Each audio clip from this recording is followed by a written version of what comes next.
इस बार हम लोग आजादी के 79वां स्वतंत्रता दिवस मना रहे हैं, लेकिन हमारे देश में क्या लोग अभी भी स्वतंत्रता पूर्वक रह रहे हैं?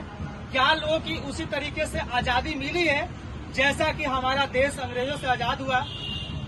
ऐसा तो बिल्कुल नहीं लगता है। देखिए, एक गिरोल जी हैं जो बिहार के नालंदा के रहने वाले थे और इनको निर्मम तरीके से जो है हत्या कर दिया गया। इतनी बेरहमी से मारा गया है जिसके बारे में आप जानेंगे और सुनेंगे तो आपको रूह कांप जाएगा। उनके भाई हैं और उनके जो आसपास के लोग हैं अभी पटना में यहाँ आए हुए हैं, मुझे देखे तो बताएं कि ऐसा ऐसा घटना हुआ है। मेरे भी आवाज को आप उठाइए, दिखाइए। सोचिए कि कितना जो है हमारा बिहार में इस तरीके से क्राइम बढ़ा हुआ है। क्या नाम है आपका? अच्छा, छोटा भाई। ये आपके छोटा भाई? क्यों आपके भाई को मारा है लोगों ने? मारने का तो मुझे पता नहीं है, क्योंकि मेरे भाई को पैसा देने के बहाने बुलाया था। उसके बाद वहाँ पर 3 कुछ गुट मिल करके उसे अगवा किया 2 दिन के अंदर। उसके बाद 15 मिनट के अंदर ही गायब कर दिया। उसके बाद जब पुलिस में जा रहे हैं कंप्लेन करने तो वो भी कंप्लेन नहीं लिख रहे हैं। कंप्लेन किसी तरह से प्रेशराइज करके रिक्वेस्ट करके हमने लिखवाया। उसके बाद आगे का कार्रवाई नहीं कर किए और उसके बाद ढिलाई इतना किए ये अंततः मेरे भाई की मौत हो गई। और उसके बाद लाश भी गला देना चाह रहे थे। मैं सच बता रहा हूँ, पुलिस का जो ये था षड्यंत्र था कि ये लाश ही ना मिले तो हमें केस आगे कुछ करना ही नहीं पड़ेगा। इसके लिए बहुत सारे पैतरा अपनाया उन्होंने। लाइक कोई छान भी नहीं। जब भी हम गए बोले कि भाई हमारा एरिया जो है थोड़ा बाढ़ ग्रसित है, मेरे घर के आजू बाजू भी पानी है, पूरा शहर क्षेत्र में पानी है, तो आप गोताखोर बुला करके पहले दूसरे दिन एटलीस्ट ढूंढना चाहिए, मोबाइल हो या लड़का हो कुछ ढूंढना चाहिए। लेकिन उन्होंने बहाना मार दिया कि वो हमारे कंट्रोल में नहीं है, पर्यावरण या क्या क्या उन्होंने बताया। उसके बाद जब हम लोग बोले कि जो आरोपी हमने हमारे परिजनों ने बताया है उनके घर में छापा क्यों नहीं मारे, 4 दिन हो चुके हैं, तो बोले कि सीओ साहब जो नहीं है तो हम छापा नहीं मारे। तो हम लोग ने वहाँ पर रिक्वेस्ट करके उसी दिन छापा मरवाया। तो एक घर में संदिग्ध सामान मिले, जैसे कि दारू का पाउच जो डेली पिलाया करता था, उसे भला फुसला कर दिया भाई को। उसके साथ चकना में कुछ दवाई जो मैंने सुना तो थोड़े चक्कर गया है। मैंने ऐसे जो साकेंद्र कुमार बिन थे उनको भी दिखाया और सुनाया, तो बोले कि ये तो गीला हो गया, हम कुछ नहीं कर सकते हैं, आप सुखा के लाना। बोलिए ऐसा जिस गाँव में 4 दिन से लड़का गायब है और उसके साथी और पार्टी जहाँ कर रहे थे वहाँ पर कोई संदेश मिल रहा है तो उनका क्या दायित्व था?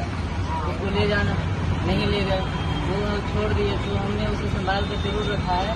लेकिन यहाँ पर क्या है कि यहाँ पर साफ जाहिर हो रहा है कि वो लोग चाह रहे थे कि कोई भी सबूत खत्म हो जाए, कुछ ना रहे। उसके बाद जब लाश मिली तो लाश मिलने के बाद हम लोग प्रदर्शन किए थे, कुछ विशेषज्ञ साहब नहीं आए थे।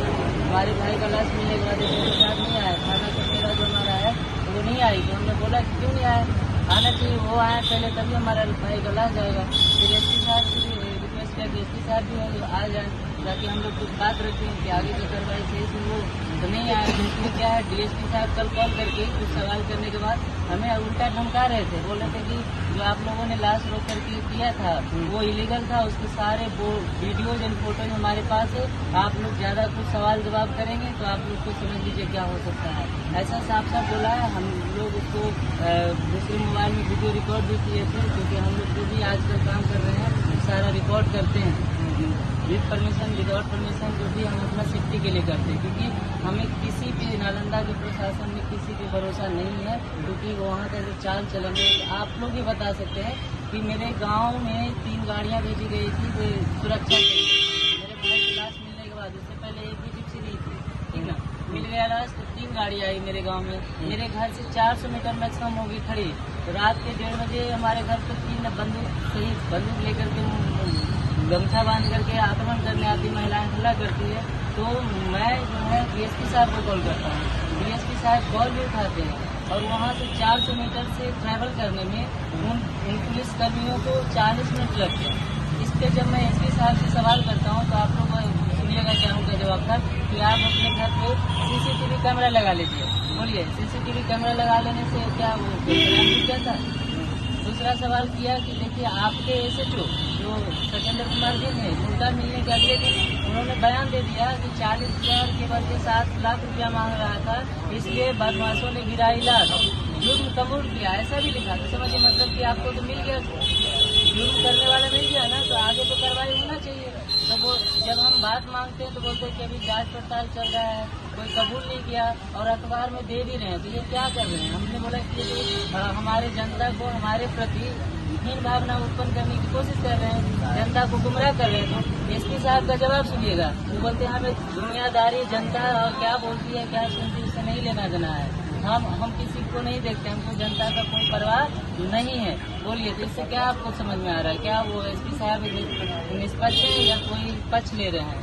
हमें तो लगा पक्ष ले रहे हैं, इसीलिए हम लोग आगे तक आए हैं, पटना तक आए हैं और कोशिश करेंगे कि सीएम आवास तक भी जाएं और इस हत्या के बारे में एक एक चीज ठीक से मतलब पूर्णतः जांच करने की मांग करेंगे। नहीं तो हम लोग ऐसे ही लगे रहेंगे। जिस दिन से मैं भाई को देखा हूँ जिस कमरे में, आज उसी कमरे में हूँ, और जब तक इसका न्याय नहीं मिलता है तब तक हम वैसे ही प्रदर्शन करते रहेंगे।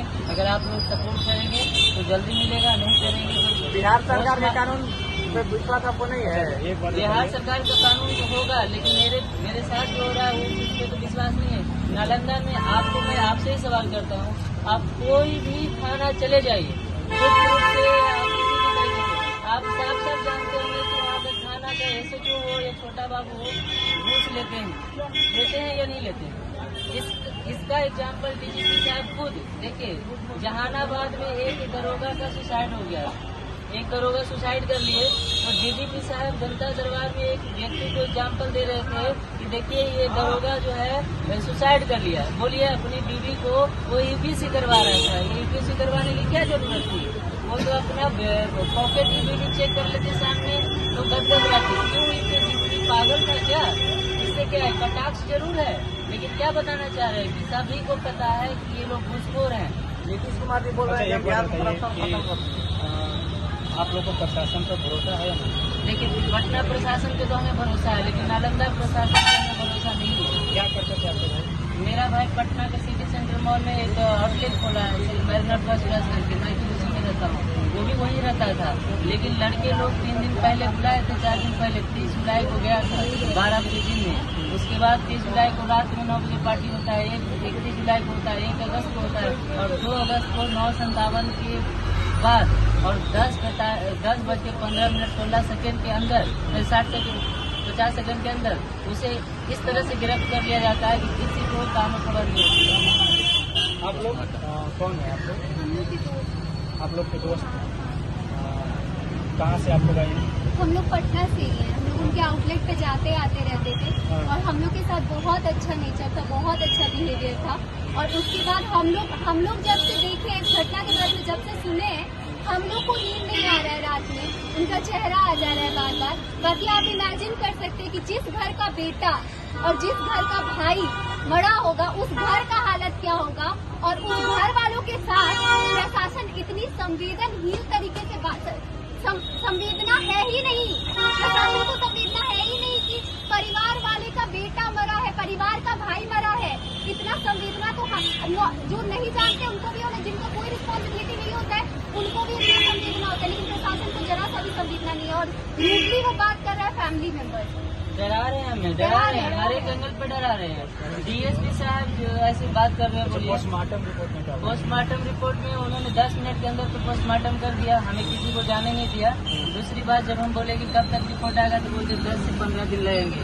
और बोलिए, ऐसा केस जिसका गर्दन काट रेता है, धीरे धीरे रेता आँख निकाल लिया है, नाखून कबाड़ लिया है, आप लोग अगर फोटो देखिएगा तो आप लोग को कई बार किया है। नींद नहीं आएगी रात। मतलब इसमें क्या है, एक मैसेज देने की कोशिश कर रहा है समाज को कि तुम ऐसा हिम्मत ना करो, कुछ काम करने का। वैसे लोगों का पोस्टमार्टम 15 दिन के अंदर बोल रहे हैं। बोलिए, आप कैसा इमरजेंसी होगा कि 24 घंटे के अंदर पोस्टमार्टम आ पाएगा। बिल्कुल सोचिए जरा, हमारा देश अंग्रेजों से तो आजाद हो गया, लेकिन हमारे देश अभी भी चोर चोट्टा अधिकारी से आजाद नहीं हुआ, भ्रष्ट अधिकारियों से आजाद नहीं हुआ है।